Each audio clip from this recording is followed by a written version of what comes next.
16장 8절부터 16절까지 교독을 하겠습니다. 제가 8절을 읽습니다. 넷째 천사가 그 대접을 해 쏟음에 해가 건세를 받아 불로 사람들을 태우니 사람들이 크게 태움에 태워진지라. 이 제한들을 행하는 권세를 가지신 하나님의 이름을 비방하며 또 회개하지 아니하고 주께 영광을 돌리지 아니하더라. 또 다섯째 천사가 그 대접을 짐승의 왕자에 쏟으니 그 나라가 곧 어두워지며 사람들이 아파서 자기 혀를 깨물고 아픈 것과 종기로 말미암아 하늘의 하나님을 비방하고 그들의 행위를 회개하지 아니하더라. 또 여섯째 천사가 그 대접을 큰 강 유브라데에 쏟음에 강물이 말라서 동방에서 오는 왕들의 길이 예비되었더라. 또 내가 봄에 개구리 같은 새 더러운 영이 용의 입과 짐승의 입과 거짓 선지자의 입에서 나오니 그들은 귀신의 영이라 이적을 행하여 온 천하 왕들에게 가서 하나님 곧 전능하신 이의 큰 날에 있을 전쟁을 위하여 그들을 모으더라. 보라, 내가 도둑같이 오리니 누구든지 깨어 자기 옷을 지켜 벌거벗고 다니지 아니하며 자기의 부끄러움을 보이지 아니하는 자는 복이 있도다. 같이 읽겠습니다. 새 영이 히브리어로 아마겟돈이라 하는 곳으로 왕들을 모으더라. 아멘. 이 본문의 말씀으로 요한계시록 34번째 강해 설교를 진행하겠습니다. 제목은 말세 중에 복 있는 자는 누구인가? 말세 중에 복 있는 자는 누구인가? 라는 제목입니다. 요한계시록은 크게 보면 두 가지 주제입니다. 그래서 흔히 신학자들이 이렇게 표현하는데 요한계시록은 경고의 책이다, 심판의 책이다. 그리고 또 다른 표현으로는 요한계시록은 소망의 책이다, 구원의 책이다. 이렇게 얘기합니다.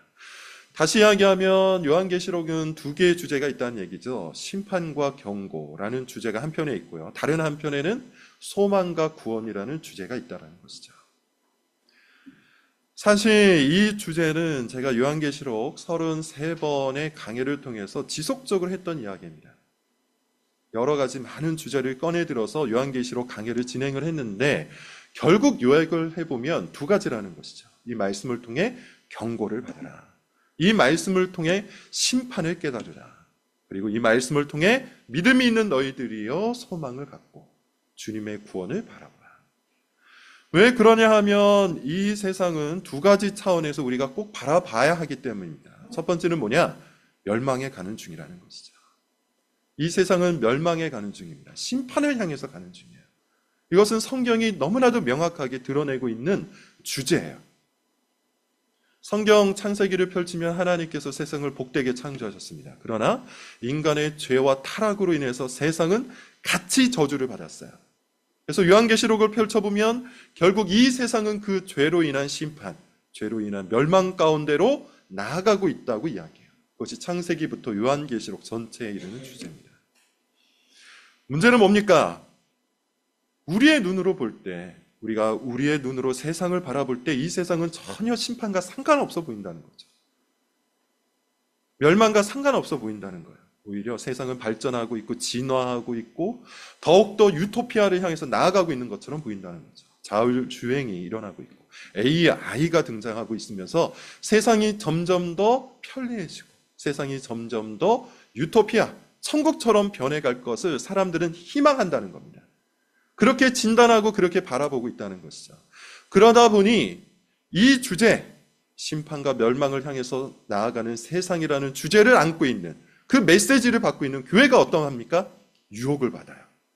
타협을 하게 돼요. 그리고 변질을 하게 되는 거예요. 정말 세상이 멸망을 향해서 가고 있는가? 정말 세상이 심판을 받고 있는가? 혹시 우리가 세상과 너무 분리되어서 자칫 부정주의, 염세주의에 빠져 있는 것은 아닌가? 오히려 세상과 영합하고 세상의 흐름에 우리가 올라타야 하는 것은 아닌가? 그런 두려움에 빠지게 된다는 것이죠. 그리고 그런 두려움과 유혹 속에서 교회가 변질될 위험에 놓여 있다는 겁니다. 이게 우리가 7교회를 통해서 배웠습니다. 요한계시록 7교회는 바로 그런 두려움 속에, 그런 유혹 속에 빠져 있는 교회를 향한 주님의 말씀이잖아요. 당대의 교회도 충분히 그런 유혹과 그런 두려움 속에 있었습니다. 왜냐하면 당대의 교회는 어떤 시대에 있었다고 했죠? 로마 시대였잖아요. 로마의 강력함, 로마의 발전, 이런 것들을 보고 경험하면서 우리가 로마에 편승해야만, 로마의 가치관에, 로마의 사상에 로마가 제공하는 그 부유함에 편승해야만 교회가 교회될 수 있는 거 아닌가라는 그런 변질 속에 교회가 있었다는 거예요. 그래서 일곱 교회를 향한 주님의 말씀은 주로 어떤 메시지였습니까? 경고했어요. 심판을 이야기했어요. 그리고 회개를 요청했습니다. 그리고 또한 일곱 교회를 향한 주님의 또 다른 메시지는 뭡니까? 이것을 잘 해낸 교회들, 예컨대 끝까지 충성을 바쳤던 그런 교회들을 향해서는 주님께서 칭찬을 해주셨죠. 그리고 너희가 이것을 끝까지 지켜내라, 이렇게 말씀을 하신 겁니다. 오늘날에도 동일합니다. 그 일곱 교회는 당대 일곱 개의 교회가 아니라 모든 세대, 모든 지역에 있는 교회를 향한 주님의 말씀이라고 했어요. 따라서 여러분, 우리는 오늘도 이 요한계시록을 통해서 경고를 받아야 돼요. 경고를 받을 때 변질되지 않기 때문입니다. 또한 이 요한계시록 말씀을 통해서 소망을 얻어야 돼요. 구원을 향해서 이 세상을 끝내 심판하시되 믿는 자들을 구원하시는 주님의 은혜와 자비에 우리의 소망을 걸고 살아야 한다는 것이죠.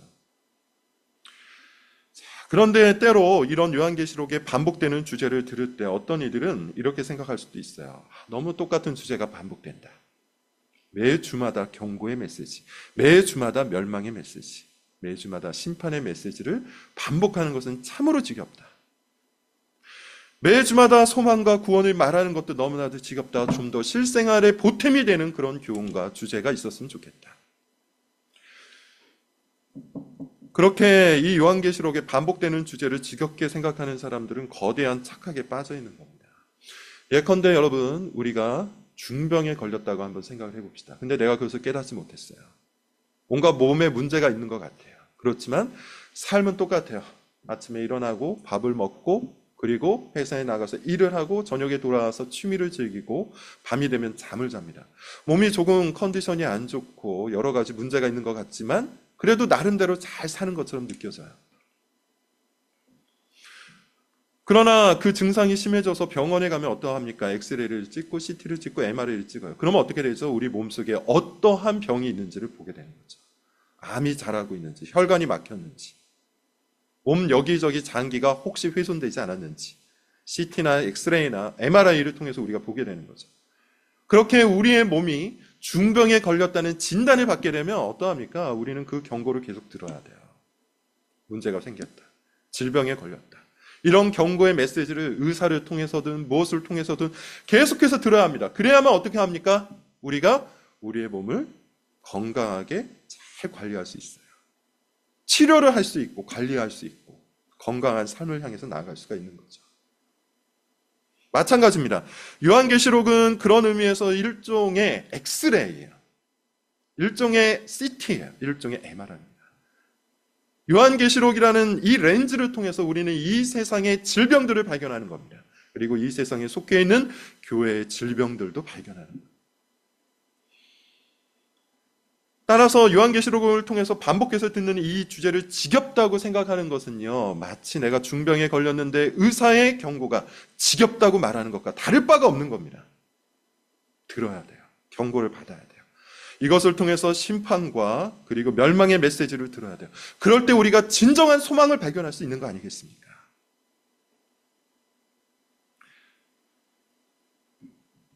사실 여러분, 우리가 이 세상을 둘러보면요, 얼마든지 이 세상이 질병에 걸려 있다는 사실을 발견할 수가 있습니다. 우리나라뿐만이 아닙니다. 전 세상을 한번 보십시오. 전 세상을 보면 극단적인 이념이 여기저기에서 창궐을 하죠. 그 극단적인 이념이 폭력을 만듭니다.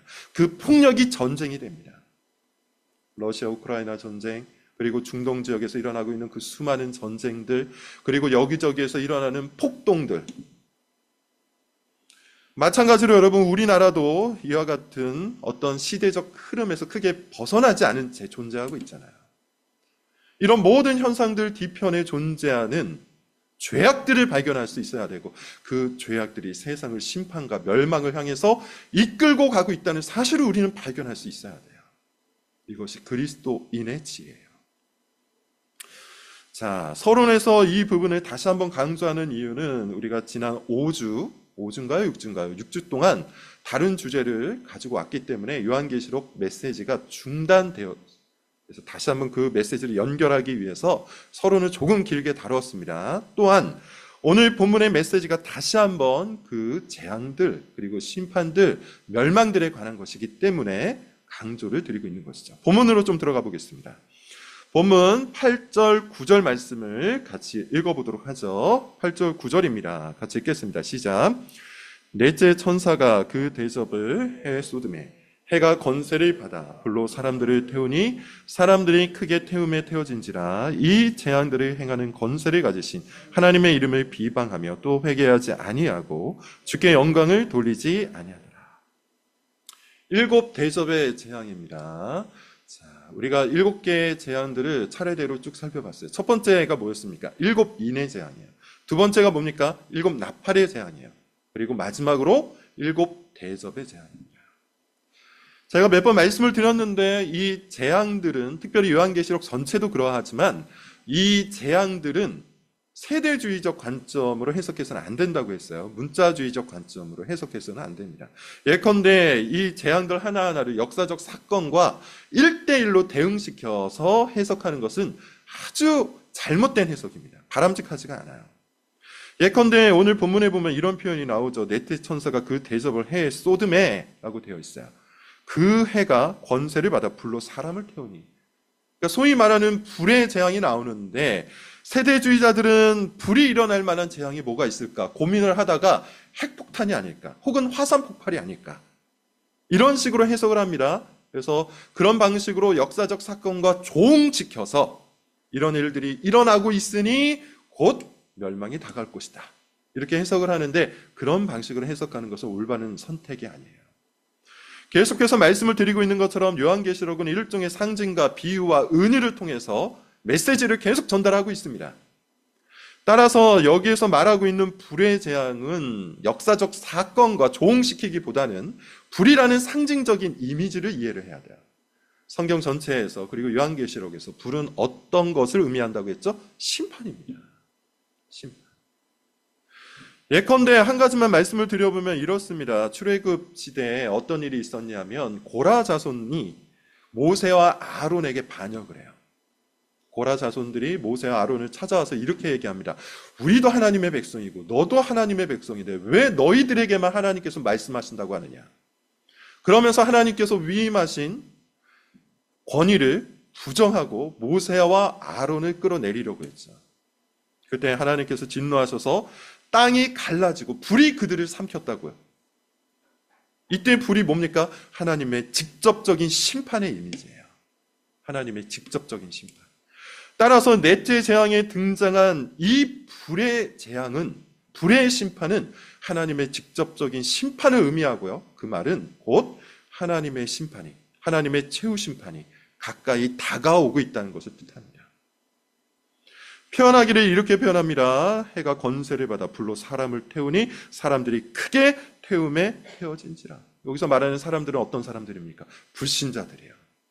더 정확하게 말하면 붉은 용과 두 짐승, 거짓 사상, 거짓 가치관의 지배를 받는 자들이에요. 그들이 심판을 받습니다. 다시 말하면 악인들이 그 악에 해당하는 심판, 그 악에 해당하는 재앙을 얻습니다. 이것이 8절, 9절의 메시지예요. 자, 근데 중요한 게 있어요. 9절에 보면 이런 표현이 나오죠. 이 재앙들을 행하는 권세를 가지신 하나님의 이름을 비방하며 또 회개하지 아니하고 주께 영광을 돌리지 아니하더라. 이것이 말세의 특징입니다. 그리고 오늘 설교의 아주 중요한 주제 중에 하나예요. 악인이 심판을 받게 되면 어떠합니까? 같은 악을 저지른 사람들은 보통 어떻게 해야 되죠? 두려움을 품어야 돼요. 예컨대 여러분 우리나라에 사법제도가 있지 않습니까? 그 사법제도를 통해서 죄를 저지른 사람, 범죄를 저지른 사람들을 우리가 어떻게 합니까? 심판을 하죠. 성적인 범죄를 저지른 사람, 그에 해당하는 심판을 받습니다. 도둑질과 강도질을 한 사람도 마찬가지로 그에 해당하는 심판을 받습니다. 우리는 뉴스를 통해서 그런 뉴스들을 계속해서 제공을 받죠. 그걸 통해서 여러분 보통 사람들, 일반적인 사람들, 양심이 있는 사람들은 어떠합니까? 아, 저런 죄를 저지르면 이런 심판을 받는구나. 저런 죄를 저지르면 저와 같이 심판을 얻게 되는구나. 경고를 얻어요. 그래서 그런 죄를 저지르지 않으려고 노력을 하죠. 그런 범죄를 저지르지 않으려고 노력을 하죠. 이게 보통의 사람들이 가지고 있는 생각이에요. 본문도 마찬가지입니다. 거짓 사상, 거짓 가치관이라는 악에 빠져 있는 자들이 심판을 얻어요. 그들 중 일부가 심판을 받습니다. 그러면 동일한 죄, 동일한 악에 빠져 있는 자들이 정상적이라면, 그 양심이 정상적으로 작동한다면 어떻게 해야 되죠? 경고를 얻고 회개를 해야 돼요. 근데 말세의 현상은 어떠하다고 합니까? 말세 중에는 회개치 않는답니다. 9절 말씀을 여러분 한번 다시 한번 보세요. 뭐라고 표현합니까? 하나님의 이름을 비방하고 또 회개하지 아니하며 주께 영광을 돌리지 않습니다. 이것이 말세의 현상이에요. 도대체 왜 이런 심리를 갖는 걸까요? 왜 도대체 이런 모습을 보이는 걸까요? 여기에는 일종의 방어 심리가 작동을 하는 것이죠. 어떠한 방어 심리죠? 내가 죄를 범했다, 내가 악인이다, 내가 잘못을 범했다 라는 이런 비난 혹은 그를 통해서 찾아오는 심판이 나의 심리를 괴롭히는 겁니다. 내 마음을 불편하게 하는 겁니다. 그 심판과 그 재앙이 꼭 나에게 주어진 것이 아니라 할지라도 동일하거나 비슷한 죄와 악을 저지른 사람이 그런 심판을 받을 때 마음이 불편한 거예요. 그러면 이 불편함을 어떻게 떨쳐버려야 합니까? 이 불편함을 떨쳐버리는 방식이 몇 가지가 있는데 안타깝게도 말세 중 사람들이 선택하는 방식은 이거예요. 나는 잘못이 없다. 그런데 내가 지금 비난을 받고 있다. 혹은 책망을 받고 있다. 또는 불행 중에 있다. 그러므로 지금 내가 당하고 있는 이 모든 것은 부당한 것이다. 나에게 비난과 책망과 그리고 심판을 주고 있는 그 대상이 누구인가? 바라보았더니 하나님이에요. 그래서 그를 비방하는 겁니다. 하나님 어찌하여 나에게 이런 책망을 주십니까? 하나님 어찌하여 나에게 이런 심판을 주십니까? 이것은 정말로 부당합니다. 회개치 않는 사람들의 특징이에요. 심판을 보고 재앙을 보고 나와 동일한 악을 저지르고 나와 동일한 죄를 가진 사람들이 당하는 이 모든 심판 속에서 그들이 당하는 재앙 속에서 우리는 우리의 죄와 악을 바라보고 회개해야 마땅한데 그러기보다는 오히려 하나님을 손가락질한다는 것이죠. 안타깝게도 이런 방어 심리는요, 신학적인 것뿐만 아니라 사회학적으로도 굉장히 많이 등장합니다. 이런 이야기 여러분 혹시 들어보셨는지 모르겠습니다. 많이 들어보셨을 거예요. 메시지로 공격할 수 없으면 메시지를 공격하라. 이 정치학에서는 굉장히 많이 회자되는 말이잖아요.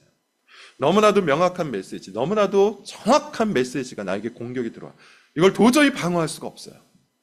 내가 저지른 죄가 명확하고 그 죄에 대한 증거가 명확하고 그래서 그것을 가지고 이야기하는 사람들의 말이 너무 정확하면 어떻게 해야 합니까? 보통은 잘못을 인정해야 돼요. 그리고 그 잘못에 해당하는 벌을 받아야 돼요. 근데 정치권에서는 그렇게 하지 않잖아요. 어떤 방법을 씁니까? 메신저로 공격하죠. 그 말을 하는 사람 과거를 털어보니 그도 이런 죄를 저질렀더라.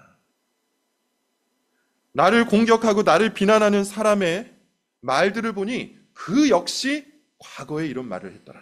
그러면서 내로남불이라는 말을 많이 쓰잖아요. 메신저의 인성과 메신저의 과거 행적을 보니 그가 하는 메시지도 사실은 신뢰할 수 없다. 이런 방식으로 가는 거죠. 이게 정치권에서 오늘날 굉장히 많이 보여주는 현상 중에 하나가 아닙니까? 근데 여러분 우리는 그것을 보고 비난을 합니다. 분노가 일어납니다. 어떻게 저리 뻔뻔한가? 라고 생각합니다. 그렇게 생각하는 것이 맞겠죠. 그런데 여러분 여기서 우리는 한 걸음 더 나아가야 돼요. 사실 그런 심리가 우리 가운데도 있다는 것을 우리는 발견해야 하는 거예요.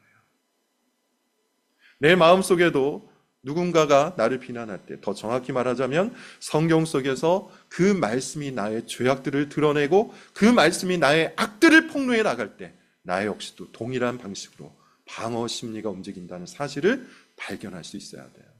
회개치 않고 오히려 말씀을 통해서 나를 지적하시는 하나님을 비방하고자 하는 것. 하나님 나에게 왜 이와 같은 불행이 닥칩니까? 부당합니다. 하나님 나에게 왜 이와 같은 일들이 벌어집니까? 너무 부당합니다. 이런 책망은 내 마음을 불편케 하는 이런 수많은 일들은 부당합니다. 저는 그만큼 잘못을 저지르지 않았습니다. 이것이 여러분 사회학적으로만 적용되는 것이 아니라 신학적으로도 적용된다는 사실을 오늘의 본문을 통해서 우리는 깨달아야 돼요. 자, 다섯 번째 재앙도 동일합니다. 우리 10절, 11절을 같이 한번 읽어볼게요. 시작. 또 다섯째 천사가, 같이 읽겠습니다. 시작. 또 다섯째 천사가 그 대접을 짐승의 왕자에 쏟으니 그 나라가 곧 어두워지며 사람들이 아파서 자기 혀를 깨물고 아픈 것과 종기로 말미암아 하늘의 하나님을 비방하고 그들의 행위를 회개하지. 어떻습니까? 다섯째 대접이 부어져요. 어디에 부어집니까? 짐승의 왕자예요. 짐승은 누굽니까? 앞서 우리가 이미 살펴봤던 것처럼 붉은 용, 큰 뱀, 사탄을 의미합니다. 사탄이 두 짐승을 일으킨다고 했는데 첫 번째 짐승은 뭐죠? 첫 번째 짐승은 예수 그리스도를 흉내낸 세속 가치관이라고 했어요. 마치 예수님처럼 나를 따르면 너희가 구원을 얻고 행복을 얻을 수 있다. 이게 첫째 짐승이에요. 두 번째 짐승은 뭡니까? 그 세속 가치관이 교회 가운데 들어온 것, 거짓 교사, 거짓 선지자를 의미한다고 했습니다. 그 짐승의 왕자의 대접이 쏟아진다는 말의 의미는 그렇다면 뭘까요? 이 세속 가치관에, 거짓된 사상에 하나님의 재앙이 임했다는 뜻이에요. 그리고 그 재앙이 임함으로 인해서 그 사상과 그 가치관을 따라갔던 모든 나라들, 모든 백성들이 심판을 얻어요. 사람들이 아파서 자기 혀를 깨물고 아픈 것과 종기로 말미암아 라고 표현을 하죠. 그 가치관이, 이 세속적인 가치관이 복된 길인 줄 알고 걸어갔는데 오히려 멸망의 길이었다는 겁니다. 이 세상이 말하는 가치관이 행복의 길인 줄 알고 따라갔는데 오히려 그 길 속에서 불행과 고초를 겪게 되었다는 얘기예요. 마찬가지입니다, 여러분. 원래는 어떠해야 됩니까? 양심이 살아있다면 내가 세속 가치관을 따라갔을 때 찾아온 이 모든 불행과 고초를 보며 돌이켜야 돼요. 그 길에서 이탈해서 주님의 길을 찾아가야 돼요. 그리스도의 길을 따라가야 돼요. 그런데 이 악인들은 어떠합니까? 하늘의 하나님을 비방하고 그들의 행위를 회개하지.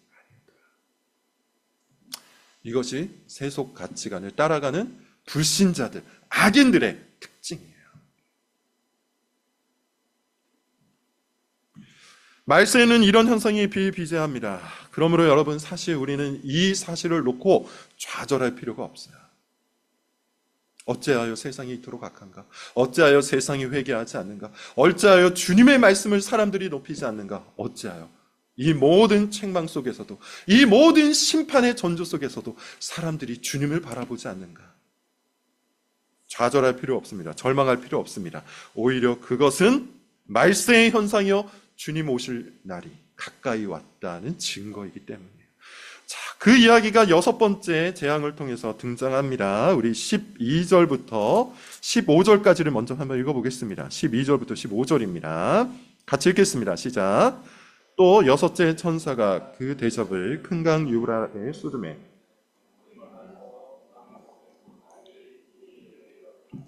또 내가 봄에 개구리 같은 새 더러운 용이 용의 입과 짐승의 입과 거짓 선지자의 입에서 나오니 그들은 귀신의 영이라 이적을 행하여 5천하 왕들에게 가서 하나님 곧 전능하신 이의 큰 날의 전쟁을 위하여 그들을.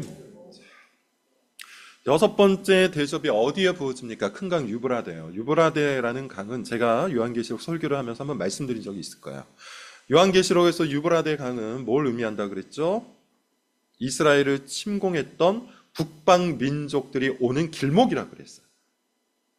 예컨대 페르시아가 침공해 올 때, 바벨론이 침공해 올 때 꼭 유브라데 강을 건너서 왔습니다. 따라서 이 큰 강 유브라데는 이스라엘과 곧 하나님의 백성과 불신자 사이를 나누는 경계예요.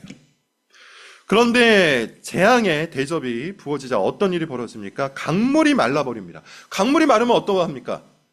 그 불신자들, 바벨론과 페르시아와 같이 하나님의 백성들을 괴롭히는 자들이 건너오기가 훨씬 더 편해지겠죠. 그런 일들이 벌어진다는 겁니다. 동방에서 오는 왕들의 길이 예비되었더라. 여기서 말하는 동방에서 오는 왕들도 동일해요. 페르시아의 왕, 바벨론의 왕들이에요. 북동방 쪽입니다. 자, 그들이 오는 길이 예비가 되었습니다. 그 말은 뭐냐 하면 곧 하나님의 백성들, 곧 주님의 교회를 공격하고 괴롭힐 사람들이 마련되어 있다는 거예요. 그들 뒤편에 누가 있습니까? 13절을 보면 이런 표현이 나요. 개구리 같은 새 더러운 영. 개구리라는 표현은 아주 천박하다라는 것을 의미하는 당대의 표현이고요. 더러운 세계의 영은 뭘 의미하는 걸까요? 뭐가 떠오르죠? 삼위일체가 떠오르죠. 다시 말하면 더러운 새 영은 삼위일체를 흉내낸 사탄을 의미합니다. 그래서 이렇게 표현해요. 용의 입, 용은 누굽니까? 사탄을 의미한다고 했죠. 짐승의 입, 이것은 첫 번째 짐승인데 뭘 말한다고 했죠? 세속적 가치관이에요. 그리고 거짓 선지자의 입, 뭘 말했죠? 그 세속 가치관이 교회에 파고든 것을 의미했다고 해요. 따라서 새 더러운 영은 사탄과 그의 지배를 받았던 이 세상 가치관, 사탄의 사상, 거짓 사상을 의미하는 거예요. 14절, 그들은 귀신의 영입니다. 이적을 행하여 온 천하 왕들에게 가서 하나님 곧 전능하신 이의 큰 날에 있을 전쟁을 위하여 그들을 모으더라. 이 세상의 가치관들, 거짓된 사상들이 어떻게 하는 겁니까? 자기를 따를 사람들을 모으는 거예요.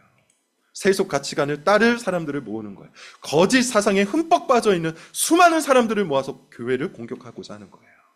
이것이 뭡니까? 아마겟돈 전쟁인 겁니다. 아마겟돈 전쟁. 자, 16절을 한번 보겠습니다. 새 영이 히브리어로 아마겟돈이라 하는 곳으로 왕들을 모으더라. 아마겟돈은 히브리어로 보면 하무깃도라고 합니다. 하무깃도. 하는 산을 의미하고요. 무깃도는 지명이에요. 따라서 하무깃도, 무깃도의 산입니다. 이게 아마겟돈이라는 의미예요. 영화로도 아마 여러분 기억하시는 분이 있을 텐데 아마겟돈이라는 영화가 나왔는데 최후 전쟁을 의미하는 것이죠. 아마겟돈 전쟁. 그래서 세대주의자들은 이 아마겟돈 전쟁이 중동에서 일어날 거다. 심지어 중국과 혹은 우리나라 한반도에서 일어날 거다. 이렇게 이야기하는데 그렇게 문자적으로 해석해서는 안 된다고 했어요. 지금 제가 쭉 해석을 해드린 것처럼 이 아마겟돈 전쟁은 앞서 이야기했던 새 더러운 영, 곧 세속적인 가치관, 거짓된 사상을 따르는 수많은 사람들이 교회를 공격하기 위해서 모인 그 현상들을 의미하는 거예요. 말세의 현상을 의미하는 거예요. 이 말세의 현상들이 교회를 압도하는 바로 그런 상태를 말하는 겁니다. 자, 그러면 여러분, 말세의 현상이 어떠한지 우리가 한 번 더 살펴볼 필요가 있겠는데 디모데 후서를 한번 보겠습니다. 디모데후서 3장 1절부터 5절의 말씀 찾아서 한번 읽어볼게요.